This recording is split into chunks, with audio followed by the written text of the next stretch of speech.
শুদ্ধ হোক ভাবনা, শুদ্ধ আচরণ, শুদ্ধতায় ভরে থাক না দেহ মন।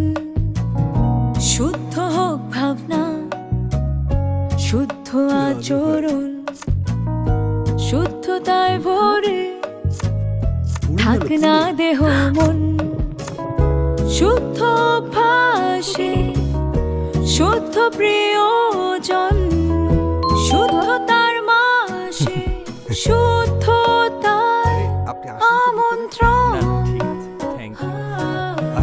শুদ্ধতার আমন্ত্রণ,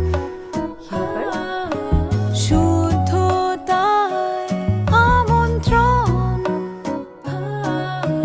এই রমজানে শুদ্ধতায় পূর্ণ হোক প্রতিটি ঘর। আড়ং ডেইরি।